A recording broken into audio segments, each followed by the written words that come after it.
Oh belum, kamu aja belum keluar dari layarnya.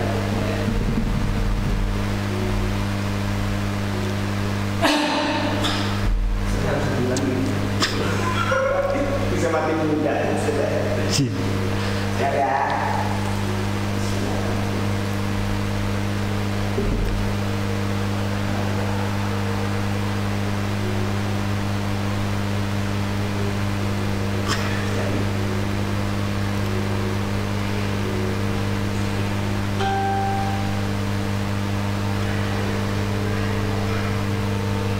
Assalamualaikum warahmatullahi wabarakatuh.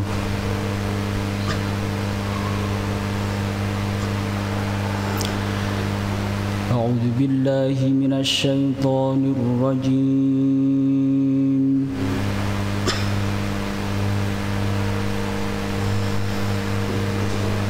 Bismillahirrahmanirrahim.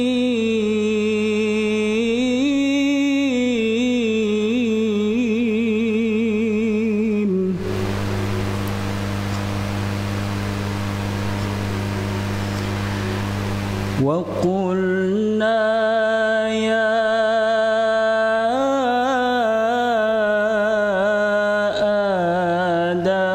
uskun anta wa zawjukal jannata wa kula minha ragada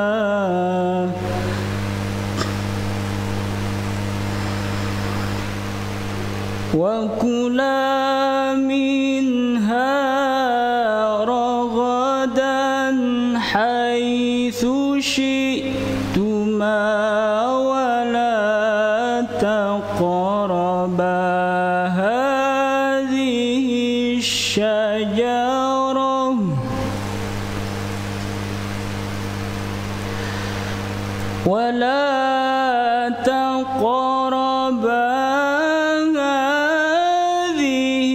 الشجرة فتكونا من الظالمين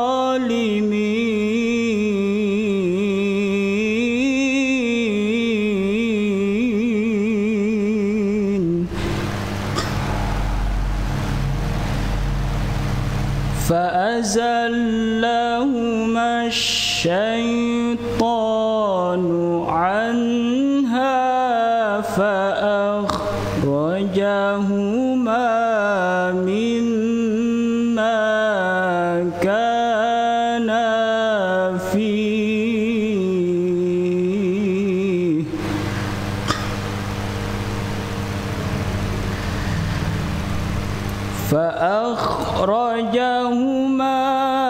مما كانا فيه وقلنا اهبطوا بعضكم لبعض عدو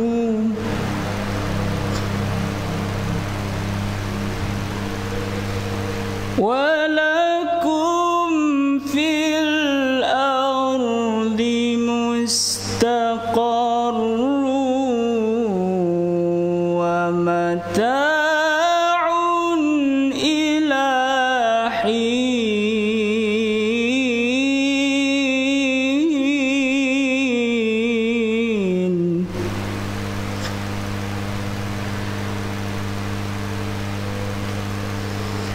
فتلقى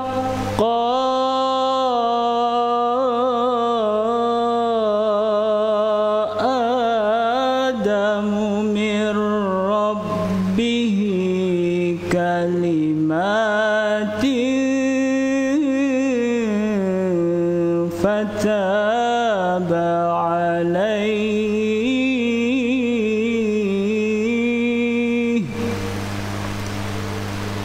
إنه هو التواب الرحيم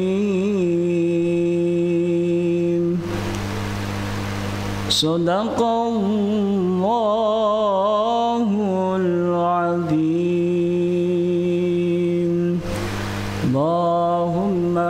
salli wa sallim wa zid wa barik ala rasulillah wa alihil athhar ala rasulillah wa ashabihil akhyar. Assalamualaikum warahmatullahi wabarakatuh.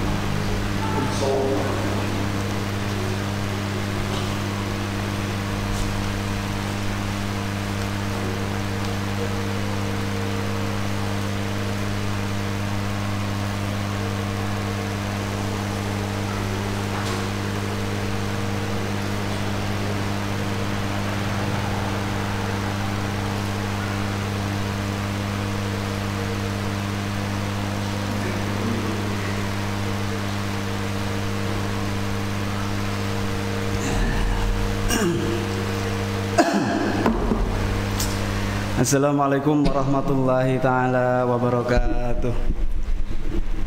Innalhamdulillah wassalli wa sallim ala rasulillah wa ala alihi wa sahbihi wa mawalah, amma ba'du. Mas-mas, mbak-mbak, senang kembali bertemu di pengajian online ini. Oke, saya cuma membatasi pengajian taklim muta'alim ini cuman setengah jam saja, nggak usah lama-lama. Gitu ya. Gimana kabarnya semua? Alhamdulillah ya. Di rumah jangan lupa. Oh, sebentar. Ntar, gak apa-apa. Di rumah tolong tetap jaga kesehatan, jangan lupa cuci tangan, jangan keluyuran. Kalaupun mau keluyuran ya pakai masker ya, mbak-mbak, mas-mas. Gitu. Oke, kita mulai. Itu kitabnya udah ada di layar. Kita mengkaji, membaca bareng kitab Ta'lim Muta'alim. Oke, ini karangan Syekh Zarnauji. Gitu, Syekh Zarnauji. Kita kirim dulu Al-Fatihah. Yang mau komen langsung aja komen. Kalau sama aku ngajinya nyantai ya. Kalau ada mau nanya di komen aja, tanya gitu kan. Pak Ustadz nanya dong, ketik aja langsung. Gitu ya. Oke, bismillahirrahmanirrahim. Alhamdulillah wassalatu wassalamu ala alihi wasallam ila hadratin Nabil Mustafa Muhammad sallallahu alaihi wasallam ala alihi wasallam wa ala alihi minal masyariqi wal magharibi. Al-Fatihah. A'udzubillahi minasyaitonir rajim. Iyyaka na'budu wa iyyaka nasta'in ihdinas siratal mustaqim siratal ladzina an'amta 'alaihim ghairil maghdubi 'alaihim waladdallin. Amin. Ini aku sambil live loh, liatin. Siapa aja yang komen? Ayo yang komen monggo. Itu ya. Khususan ila ruhi musannif hadzal kitab Al-Fatihah. A'udzubillahi minasyaitonir rajim. Bismillahirrahmanirrahim. Alhamdulillahirabbil alamin arrahmanir rahim maliki yaumiddin. Iyyaka na'budu wa iyyaka nasta'in ihdinas siratal mustaqim siratal ladzina an'amta 'alaihim ghairil maghdubi 'alaihim waladdallin. Amin. Oke. Karena saya cuma menyampaikan, jadi catatannya banyak, mbak-mbak, mas-mas. Siapin kitabnya. Kita mulai. Bismillahirrahmanirrahim. Bismillahi, dengan menyebut nama Allah. Ar-Rahmani, yang maha pengasih. Ar-Rahimi, yang maha penyayang. Alhamdulillahilladzi faddala bani Adam bil ilmi wal amal. Alhamdu. Ini pakai bahasa Jawa apa bahasa Indonesia nih? Manainya? Mas Fatur, bahasa Jawa bahasa Indonesia? Bahasa Jawa. Mbak, bahasa Jawa bahasa Indonesia, Mbak? Yaudah, kita campur ya, bahasa Jawa bahasa Indonesia. Siapa tahu ada yang nggak tahu kan? Bismillahirrahmanirrahim. Alhamdulillahilladzi, utawi semua puji. Utawi itu kalau dalam bahasa Indonesia itu adapun, Mbak. Adapun semua puji, lillahi, itu kepunyaan Allah. Alladzi faddala, alladzi, yang faddala, sudah memberi kelebihan sapa Allah bani Adama, ke keturunan Adam, bil ilmi, dengan ilmu, wal amali, dan amal. Saya ulangi lagi. Alhamdulillahilladzi faddala bani Adam bil ilmi wal amal. Alhamdu, utawi sekabeh puji, lillahi, iku kedua Allah, alladzi, yang Faddala sudah melebihkan Allah Bani Adam ke Bani Adam, atau bisa disebut kalau bahasa Jawanya turuayah ya, keturunan Adam, bil ilmi dengan ilmu, wal amali dan amal, ala jami'il alami dari seantero alam. Jadi kelebihannya ini dengan ilmu dan alam, dari semua alam manusia diberi kelebihan. Oke, kita bahas dulu satu persatu, itu udah manain. Kita bahas dulu. Ada sebuah kaidah bahwa yanbaghi likulli fanin ayyabhatha basmalah bitarfin yunasibuha. Ada kaidah bahwa jika kita mengaji sebuah kitab, maka harus membahas bismillah dengan ilmu kitab itu. Jika kitab itu kitab nahwu, maka bahaslah bismillah dengan ilmu nahwu. Jika kitab itu kitab sorof, maka bahaslah bismillah dengan ilmu sorof. Jika kitab ini kitab akhlak, maka bahaslah bismillah dengan kacamata akhlak. Yang bagi likulli fanin ayyabhatha basmalah bitarfin yunasibuha. Perlu, wajib, harus membahas bismillah dengan ilmu yang akan dibahas itu. Karena ini ta'lim, kitab akhlak ini kayaknya di semua pondok pesantren tradisional ini menjadi kitab wajib gitu ya, buat santri-santri yang mulai masuk pondok. Oh, ada yang komen nih, Mbak Arina Tazkiyah, bahasa Indonesia mawon Gus seperti biasanya. Ya wes, Mbak Arina, tak kasih bahasa Indonesia ya Mbak Arina. Untuk makna berikutnya kasih bahasa Indonesia. Oke. Jika kita membahas bismillah, maka bahaslah bismillah dengan ilmu kitab itu. Karena kitab ta'lim ini adalah kitab akhlak, ilmu akhlak, maka bahaslah bismillah dengan kacamata akhlak. Oke ya. Bismillahirrahmanirrahim. Bismillahi dengan menyebut nama Allah, Ar-Rahmani yang maha pengasih, Ar-Rahimi yang maha penyayang. Mbak, di dalam kata bismillah itu ada, di dalam penulisannya ada satu huruf yang dihilangkan. Ada yang tahu nggak? Coba huruf apa yang dihilangkan dari lafaz bismillah? Yaitu huruf alif, Mbak. Harusnya biismillah, tapi penulisannya digabung, Mbak. Ba sin mim. Harusnya ba alif sin mim. Gitu kan? Apa makna hilangnya alif di dalam penulisan bismi? Gitu kan? Menurut para ulama tasawuf, makna bismillah, jadi kita kalau ngebahas akhlak itu, Mbak, akhlak itu ada akhlak ke Gusti Allah, ada akhlak ke sesama, ada akhlak ke alam atau ke selain manusia, gitu ya. Para sufi, ahli-ahli tasawuf mengatakan apa makna menghilangkan satu huruf, padahal harusnya alif di dalam lafaz bismillah itu ada dalam tulisan, hilang dalam pelafalan. Tapi di dalam penulisan bismillah itu penulisannya hilang, pelafalannya hilang, tapi penulisannya juga hilang. Jadi bismillah harusnya nulisnya itu ba sin alif mim, tapi ini alifnya hilang. Para ulama tasawuf mengatakan bahwa alif sebagai huruf yang tegak lurus ke langit menantang itu adalah alif keegoan. Dalam akhlak, hilangkanlah keegoan. Bismillah, alifnya hilangin alifnya, nggak usah ditulis. Kenapa? Akhlak utama sebenarnya, Mbak, untuk semua manusia adalah mengalahkan ego sendiri. Itu sebenarnya kalau dirangkum, Mbak, semua kitab akhlak itu cuma masalah bagaimana mengelola ego. Yang menarik, saya pernah ngobrol dengan teman, dia agamanya Buddha kalau nggak salah.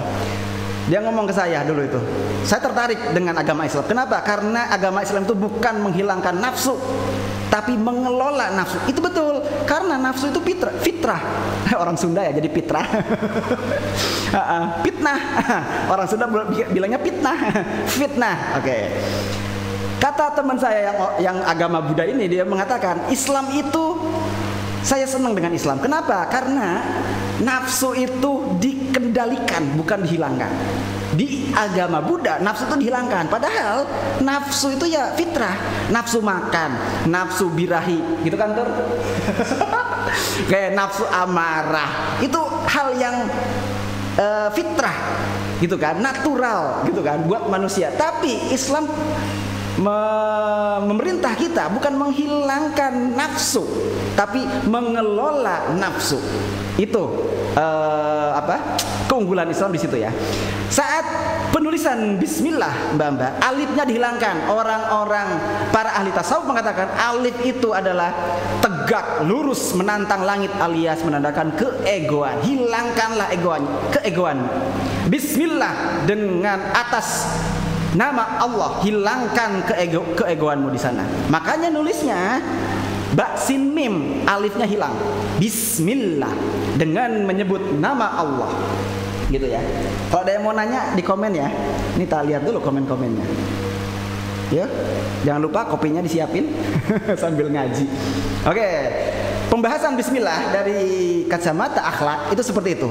Kenapa penulisannya alifnya hilang? Karena hilangkanlah kelolalah keegoanmu. Hilangkan di bawah nama Allah, gitu ya. Seperti penulisannya alifnya itu hilang. Ulama tasawuf, ulama akhlak, saya akan baca dulu. Ada komen yang menarik gak ya? Ayo komen. Ayo, jangan lupa pecahin bintangnya. Ini ngaji apa ngapain? Oke, sip. Selain di dalam penulisan bismillah, alifnya hilang di dalam penulisan, para ulama mengatakan intinya Al-Quran itu di lafadz bismillah. Intinya lafadz bismillah itu ada di dalam huruf ba-nya bismillah. Intinya huruf ba bismillah itu di titik, satu titik di bawah ba itu. Oke. Apa makna titik ba di bawah itu? Yaitu satu titik kecil. Kita itu cuma titik kecil, Mbak. Debu dari tidak ada, bakal tidak ada, gak punya apa-apa. Setelah alif dihilangkan dari penulisan bismi, kita langsung menuju ke ba, dan ada titik kecil di bawah itu. Diri kita itu kecil, Mbak. Bukan apa-apa, bukan siapa-siapa. Jangankan yang kita miliki, perasaan memilikinya pun hanya titipan. Misalnya Pak Budi, saya punya motor baru nih. Nah, jangankan motornya, rasa memiliki motornya aja titipan. Bayangkan apa sih yang kita punya? Nggak ada. Saat kita sholat itu disolatkan oleh Gusti Allah. Karena banyak orang lain yang nggak bisa sholat. Makanya para ulama tasawuf mengatakan saat kita sholat jangan bangga kita sholat, tapi alhamdulillah ya Allah saya disempatkan olehmu untuk bisa sholat. Seperti itu syukurannya. Oke, dari sisi akhlak, ilmu akhlak, kacamata akhlak, bismi, satu, hilangkanlah alif keegoanmu. Kuburlah di dalam satu titik kecil di bawah ba itu. Kita itu hanya titik kecil, gak ada apa-apanya. Akhlak itu semuanya cuma berasal dari situ, Mbak. Mbak terus ya, Mbak Mas. Mbak Mas, akhlak itu cuma dari situ. Bahwa kita itu bukan siapa-siapa. Saat Mas-mas, Mbak-mbak melihat seseorang terus dia akhlaknya kurang baik, dia pasti menilai lebih dirinya sehingga dia bisa melakukan hal yang gak seharusnya dia lakukan. Gitu kan? Ada pepatah nggak tahu Cina apa Inggris ya, coba Mbak Mas cari sendiri, yang mengatakan kayak gini. Jika kita ingin melihat kualitas seseorang, lihatlah cara dia memperlakukan orang di bawah dia, gitu ya. Jadi ada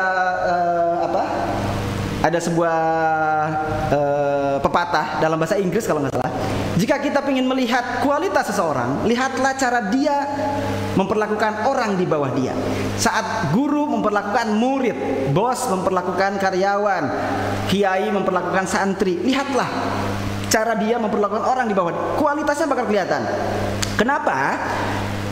Akhlak itu saat walaupun kalian itu kiai, direktur, bos, akhlak itu tetap ke bismillahnya itu, Mbak. Hilangkan keegoan dan kamu itu bukan apa-apa. Maka orang yang berprinsip seperti itu, dia bakal berakhlak baik terus. Gitu ya. Kanjeng Nabi ada di suatu hadis mengatakan Jika kalian pengen gak celaka, jangan pernah marah. Ada, coba baca hadisnya dicari ya, saya lupa matannya. Atau ada hadis lain mengatakan, ada seorang sahabat nanya ke Kanjeng Nabi, ya Nabi, apa agama Islam itu? Kata Kanjeng Nabi, berakhlak baik. Seorang sahabat nanya lagi, apa Islam itu ya Nabi? Berakhlak baik. Seorang sahabat nanya lagi, apa Islam itu ya Nabi? Berakhlak baik. Sampai ada orang keempat nanya ke Kanjeng Nabi, terus Kanjeng Nabi udah bosen kayaknya, dia nanya terus, ya apa ya maksudnya, kan gitu kan? Ya Nabi, apa inti Islam itu? Tidak marah. Itu. Jadi intinya bukan gak boleh marah, tapi tidak marah. Aku bisa marah, tapi aku nahan diri untuk gak marah. Itu jago. Gitu kan. Beda kalau misalnya Cak Rahman gak pernah marah terus. Akhlaknya baik. Tapi dipukul segimana pun gak marah-marah. Berarti dia bukan akhlaknya baik. Emang gak bisa marah gitu kan. Orang hebat itu saat bisa marah, dia nahan diri untuk gak marah. Itu hebat. Misalnya ada Suyut lagi main bola 100 main futsal. Skor terakhir 100-0, tapi dia cuma main sendirian, gak ada lawannya. Jago nggak? Gak jago. Yang jago itu 1-0, tapi lawannya ada. Itu udah jago. Saat kalian bisa marah, tapi menahan diri untuk gak marah, itu akhlak. Kenapa? Balik lagi ke Bismillah. Hilangkan, kelola keegoanmu. Ingat, kamu itu bukan apa-apa, cuma titik kecil di bawah situ. Gitu kan? Kita itu dari air hina yang terpancar. Cerot. Gitu kan? Gitu mana? Gitu ya. Bismillahirrahmanirrahim. Nggak ada yang komen, ada yang mau nanya komen aja ya. Kita lihat ke atas. Oke. Bismillahirrahmanirrahim. Ar-Rahman Ar-Rahim. Barusan dibahas Bismillah. Sekarang Ar-Rahman Ar-Rahim itu dibahas dengan sifat kasih sayang Gusti Allah. Ar-Rahman ada yang mengartikan kasih sayang rahmat Allah yang besar. Ar-Rahim ada yang mengartikan kasih sayang yang kecil, kasih sayang Allah yang kecil. Maksudnya apa? Ar-Rahman itu kasih sayang Gusti Allah yang mengena semua hal. Makhluk, hidup nggak hidup, manusia bukan manusia, kafir, muslim atau kafir, semuanya diberi nafas, diberi rezeki oleh Allah. Ar-Rahim, ada yang mengatakan ulama bahwa ini adalah kasih sayang Allah kecil, bukan berarti nilainya kecil, tapi maksudnya hanya sebagian yang mendapat, yaitu nikmat iman Islam, nikmat surganya Allah. Capek nih, udah jam berapa? Terus apa lanjut? Terus apa lanjut? Terus apa terus? Oke, lanjut ya. Capek ya Allah. Panas, ini gak ada kopi nih. Gak ada kopi. Oke, alhamdulillah. Kita bahas satu persatu. Pak, Gus, Mas, ya, nanya dong, boleh. Siapakah Syekh Az-Zarnuji itu? Ini yang nulisnya kan Syekh Az-Zarnuji. Kok saya belum kenal? Katanya kan tak kenal maka tak tendang.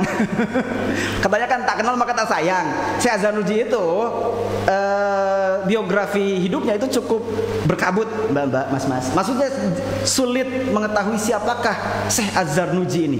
Az-Zarnuji sendiri itu adalah sebuah tempat di Turki. Az-Zarnuji seperti Fatur As-Seblaki, orang Seblak nih, gitu kan. Ini Az-Zarnuji ini cukup biografinya sangat sulit dicari. Ada beberapa ilmuwan yang mengatakan Az-Zarnuji itu nama aslinya adalah Burhan Ibrahim Az-Zarnuji. Itu abad 13 Abbasiyah, gitu kan. Ada yang Baghdad, Khalifah Abbasiyah. Ada yang mengatakan tidak ada namanya, cuman dia orang Az-Zarnuji dan kitabnya cuma satu ini.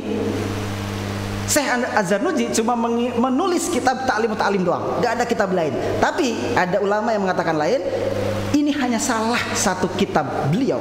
Oke, jadi Az-Zarnuji itu ada yang mengatakan namanya Ibrahim Burhan Az-Zarnuji. Ibrahim Burhan dari tempat Az-Zarnuji di Turki ya. Saya doakan semoga mas-mas, mbak-mbak santri sebelah, siapa tahu bisa ngikut jejaknya Mbak Nur Rofiah, ngambil S2 S3 di Turki. Kalau Mbak Nur Rofiah itu kan kalau nggak salah besok ngisi ya Mbak, Mas. Beliau adalah S2 S3-nya itu di ilmu tafsir Universitas Ankara, Turki. Oh, Jos toh? Oh, Jos no. Sebelah ya Jos. Mumpung ada Pak Budi. Mbak, ada Pak Budi Mbak di sini Mbak. Ngawasi saya. Oke, terus ini Pak Budi apa Intel? Seksi keamanan. Oke. Gitu ya Mbak Mas. Siapakah Syekh Az-Zarnuji? Ada yang mengatakan Burhan Ibrahim Az-Zarnuji. Burhan Ibrahim dari Az-Zarnuji. Sisanya masih kelabu, saya sendiri belum membaca. Mungkin Mbak Mas bisa membaca, mencari siapakah Burhan Az-Zarnuji ini. Lanjut. Capek nih. Enak di situ cuma dengerin sampai nge-like. Di sini ngomong teriak-teriak. Aduh, jangan lupa tap love yang banyak ya. Oh, ada yang nanya nih, coba ya.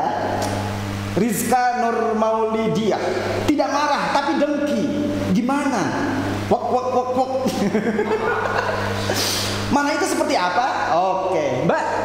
Marah itu emosi, amarah itu hal yang fitrah bagi manusia. Jika manusia gak bisa marah, itu gak normal.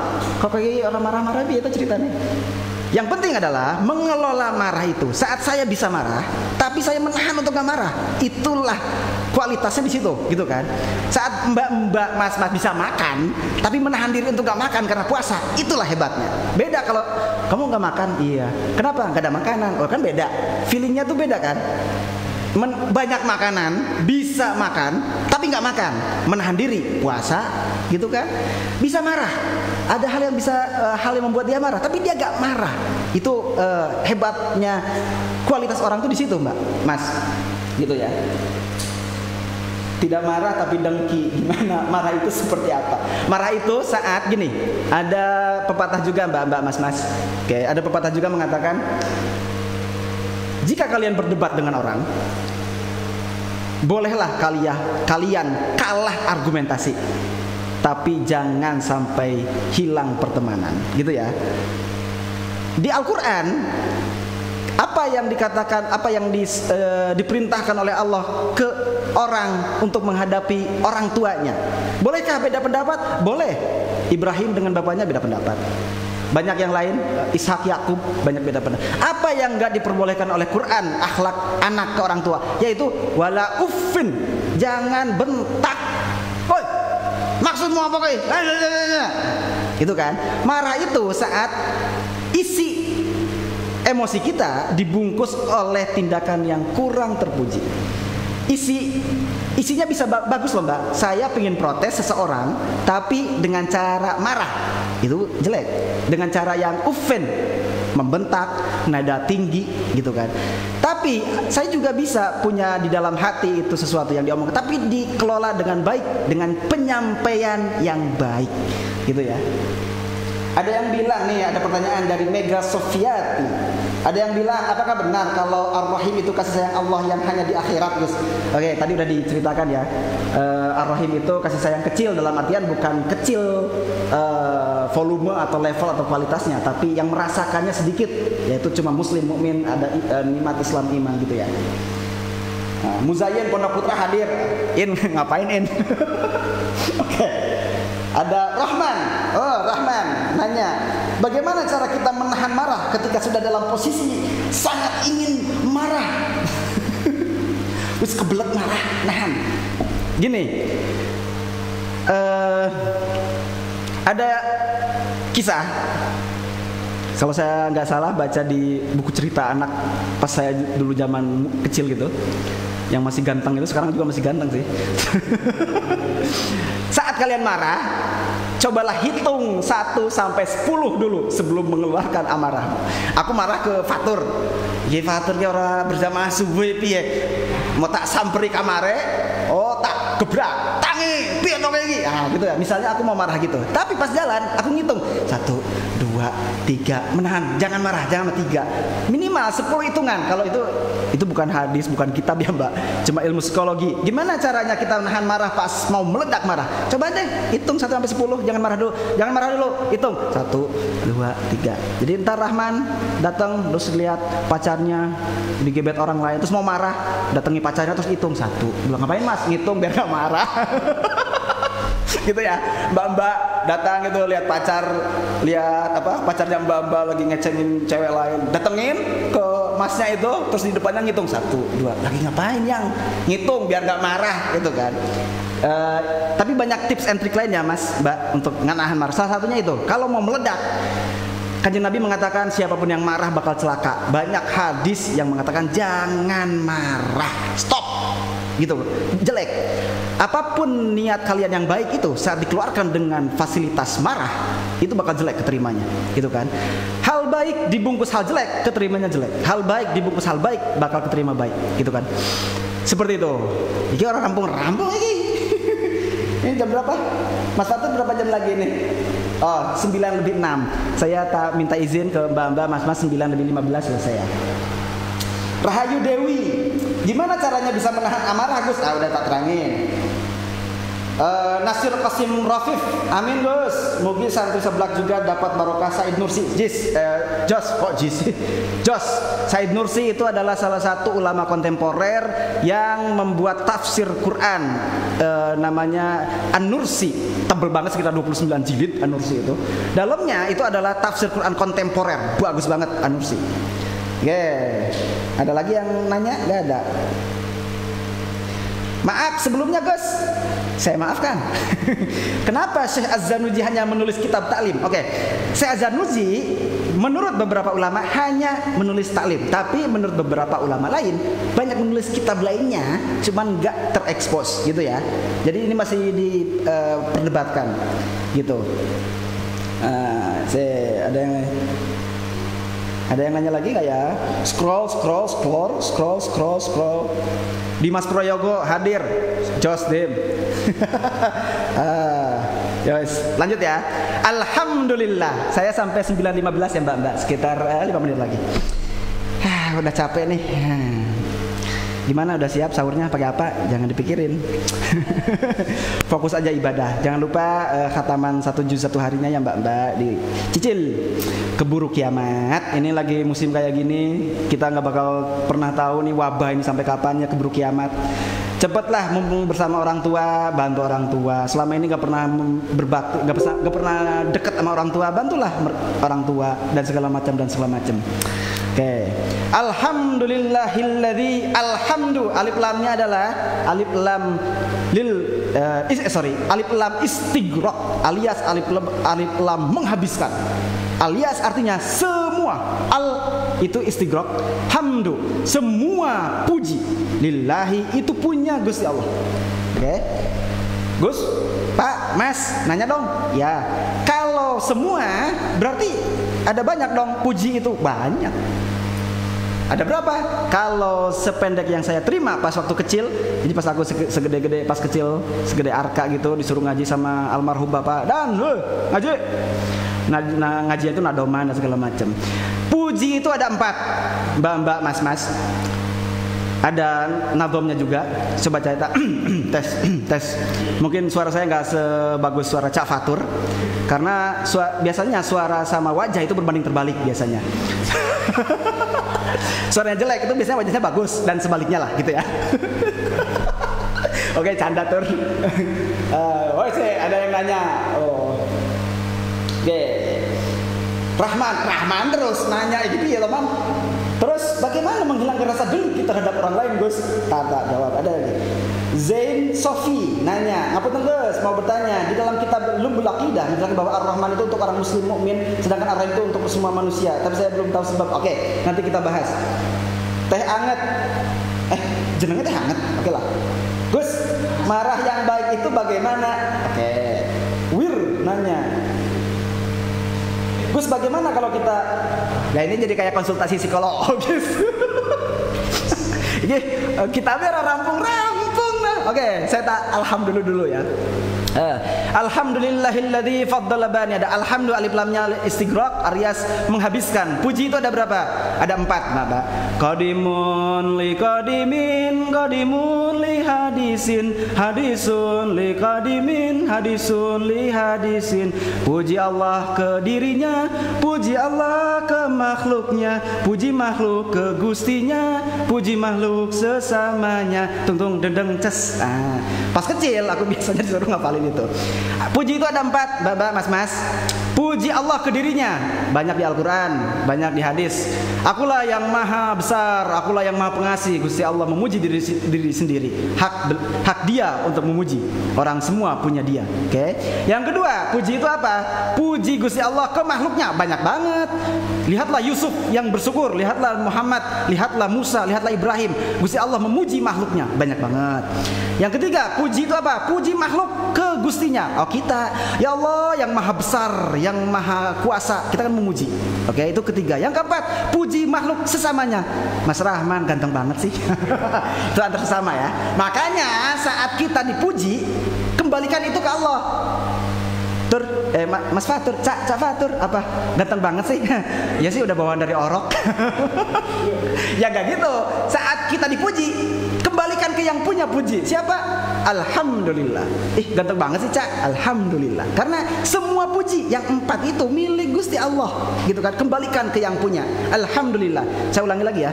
Qadimun li qadimin, qadimun li hadisin, hadisun li qadimin, qadimun hadisun li hadisin. Puji Allah ke dirinya, puji Allah ke makhluknya, puji makhluk ke Gustinya, puji makhluk sesamanya. Monggo dihafal. Siapa tahu ada ada ujiannya gitu. Tolong ngadomkan 4 pujian. Itu. Terakhir sebelum saya tutup, alhamdulillah itu adalah menurut kaidah balaghah. Mungkin mbak-mbak yang udah mengaji kita balaghah, li'annal ikhbar bis sana'i sana'un, alias apapun siapapun yang mengabarkan kebaikan itu adalah pujian. Saat saya ngomong, Pak Budi itu baik, saya lagi mengabarkan Pak Budi baik, itu sekaligus muji. Saat mengabarkan semua puji milik Allah, musannif ini mengatakan alhamdulillah, selain mengabarkan, dia itu lagi memuji Gusti Allah, gitu kan. Al-ikhbaru bis sana'i sana'un, apapun kabar, berita tentang kebaikan itu pujian. Cak Fatur itu orangnya baik ya, ngasih tahu tapi sekaligus muji. Ya monggo lah di ini ada pertanyaan. Ini nggak jelas pertanyaannya. Mudiatul Khalidah. Ini pertanyaannya bukan seputar ini, bisa kan Gus? Bagaimana caranya agar kita tidak membenci orang yang sudah mengecewakan kita? Udah dikecewakan ya Mbak? Syukur. Karena udah jam 9.15, ini pertanyaannya saya kumpulkan, saya jauh lagi karena kalau terlalu malam ini saya ada undangan lagi ke Zimbabwe hari ini. Jadi terlalu malam Mbak, Mas, ini jam 9.15, monggo dilanjut dengan ibadah lain, ngaji Quran, zikir atau segala macam. Jadi ini baru sampai alhamdulillah ya. Jadi mohon maaf yang sebesar-besarnya jika ada kata-kata yang salah. Apapun yang benar dari kata-kata saya tanya ada yang Rahayu Dewi belum pulang Gus, masih di pondok. Kowe iki sapa? Gus, bagaimana kalau kita memendam marah pada orang tua kita? Apakah dosa? Oh, itu panjang ceritanya. Menarik, pertanyaan menarik, tapi butuh waktu khusus ya, Mbak. Oke, lanjut lagi. Udah deh, gitu ya Mas-mas, Mbak. Udah jam 9.04. Oh, 9.14. 1 menit lagi. 1 menit lagi. 1 menit lagi. Oke, ada yang mau nanya lagi? Jangan lupa tap love yang banyak. Oke. Oke, ada yang mau ditanyain? Jadi gitu ya. Alhamdulillah. Menghabiskan alhamdulillah semua puji. Puji ada berapa? 4. Puji Allah ke dirinya, puji Allah ke makhluknya, puji makhluk ke Gustinya, puji makhluk sesama. Itu semua milik Allah. Dan jangan lupa, apapun kabar kebaikan itu adalah pujian. Gitu ya. Coba kalau kita pakai logika sedikit. Kalau kita punya. Yaitu apakah berlaku hal sama bagi keburukan? Berlaku hal sama. Yaitu jika kita mengabarkan keburukan itu adalah hinaan. Oke? Makanya Kanjeng Nabi Gusti Allah melarang untuk gibah. Oke? Memperbincangkan keburukan orang itu jangan. Kenapa? Sama aja mengabarkan keburukan orang adalah penghinaan, menghina orang itu. Dan ada satu istilah lagi di kitab tasawuf, lupa ya. Cara paling gampang untuk meninggikan diri adalah menghina orang. Jadi jangan pernah menghina orang, karena itu cara paling singkat meninggikan diri. Dan itu nggak boleh, meninggikan diri itu nggak boleh. Di pengajian ibu tadi pagi kan, ria itu kan syirik kecil. Ria itu menganggap diri punya sumbangsi terhadap sesuatu. Aku pintar, aku menghafal. Gimana? Itu kan ria toh. Padahal kan semua Nah, ada Mbak Indah, nadom Sunda, Gus. Aduh, nadom Sunda. Harus dikendangin dong. Aduh, nadom Sunda. Bentar. Ada lagi, wes. Saya tutup dengan nadom Sunda ya. 9:15 pas. Qadimun li qadimin, qadimun li hadisin, hadisun li qadimin, hadisun li hadisin. Puji Allah ka mantena, puji Allah ka makhlukna, puji makhluk ka Gustina, puji makhluk ka lupa aku, puji makhluk sesamanya. Bisa lagi dong. Gitu ya, Mbak Indah udah ya. Mbak Indah udah, itu nadoman Sundanya. Gitu. Apalagi udah, matur nuwun atas waktu dan kuotanya, karena menghabiskan kuota kalian kan. Terima kasih, mudah-mudahan kuota kalian dan waktu kalian dan waktu kita semua yang hadir di sini menjadi amal jariah yang tidak terputus sampai kita meninggal nanti. Apapun yang benar dari kata-kata saya itu dari Gusti Allah. Apapun yang salah dari kata-kata saya itu dari saya pribadi. Mohon maaf yang sebesar-besarnya. Mudah-mudahan ada manfaatnya. Wallahu a'lam bishawab. Assalamualaikum warahmatullahi taala wabarakatuh.